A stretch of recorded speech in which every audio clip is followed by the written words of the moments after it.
I thought we had it all. 10 years of what I believed was a happy marriage. We were high school sweethearts, the couple everyone said was meant to be. We built a life together, a home, shared dreams. Then one day, the entire foundation of my world crumbled, all because of a single, carelessly left open laptop. Her email was on the screen. The subject line jumped out at me. "Can't wait for our weekend." My heart started pounding. I knew we didn't have any weekend plans. My hand was shaking as I clicked on it, and there it was. A thread of messages, not just for a weekend, but stretching back months. Messages filled with a passion and excitement I hadn't seen from her in years. They were between her and a man I knew, a so-called family friend named Mark. The words blurred as I read through their plans, their inside jokes, their declarations of love. It felt like a physical blow to the gut. Every "I love you" she had said to me, every shared laugh, every moment of intimacy, now felt like a lie. I felt a cold, hollow emptiness spread through me, quickly followed by a white-hot rage I had never experienced before. My wife, the woman I trusted completely, was living a double life. I closed the laptop, my mind racing. Cold, calculated thought. She had betrayed me in the most profound way possible. She had shattered our vows and made a fool of me. Simple, angry confrontation wouldn't be enough. She deserved to feel a fraction of the pain she had inflicted on me. The part of me that loved her died in that moment, and something else, something darker, was awakened. The idea of revenge began to form, not out of hate, but out of a desperate need for justice. For the next few weeks, I became an actor. I played the part of the loving, oblivious husband.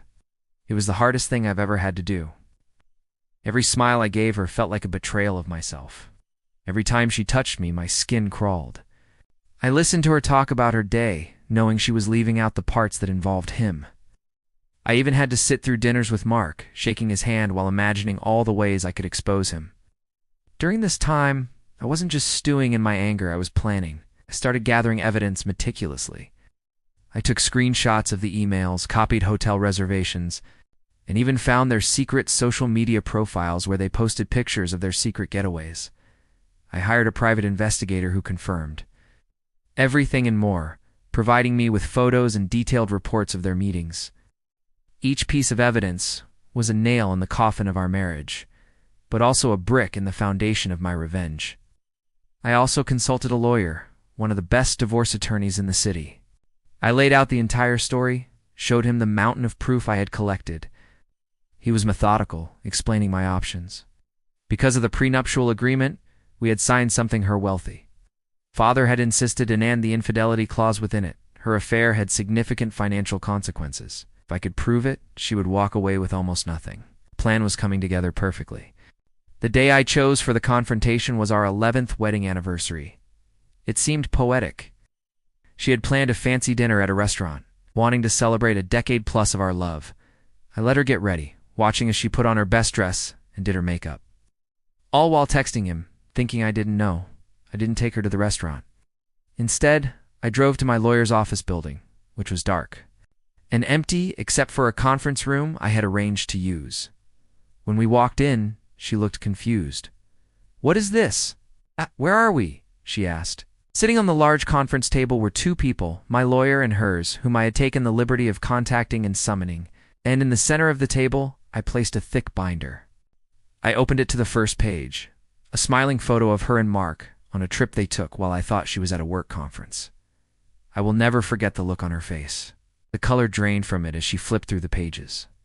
Page after page of undeniable proof of her betrayal.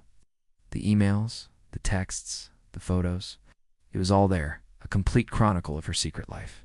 She looked up at me, her eyes wide with panic and disbelief. She stammered. "Happy anniversary," I said, my voice cold and steady. "I believe you know why we're here. The fallout was exactly as my lawyer predicted. Her affair was undeniable. The infidelity clause was triggered. Attempts to lie and deny were useless against the mountain of evidence." She tried to paint me as controlling and obsessive, but the proof was absolute.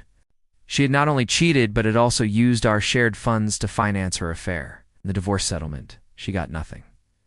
No house, no savings, no alimony. Her father, furious and embarrassed, cut her off completely. Mark, whose own wife found out through the proceedings, also faced the consequences.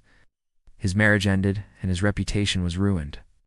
They had destroyed my life, and in return, their own secret world came crashing down around them.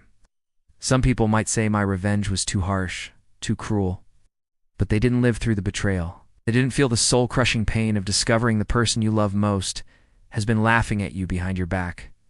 I didn't do it just to hurt her. I did it to reclaim my life and my dignity. I had to show her, and myself, that her actions had severe consequences. It's been a few years now. The anger has faded, replaced by a quiet sense of peace. I've rebuilt my life from the ground up. I sold the house that was filled with too many ghosts and started fresh. It hasn't been easy, and the scars are still there. Trusting someone again feels like a monumental task. But I've learned a lot about myself. I learned that I am stronger than I ever thought possible. I learned that sometimes the end of one story is just the beginning of a new, better one. I'm not defined by her betrayal anymore. I'm defined by how I rose from the ashes she left behind. My revenge wasn't just about her downfall. It was about my survival and my rebirth. And that is a victory that no one can ever take away from me. If you're going through something similar, remember that your pain is valid. But it doesn't have to be the end of your story. Focus on your own healing and your own future. Thank you for listening to my story. Please subscribe for more true stories about life, love, and the lessons we learn along the way.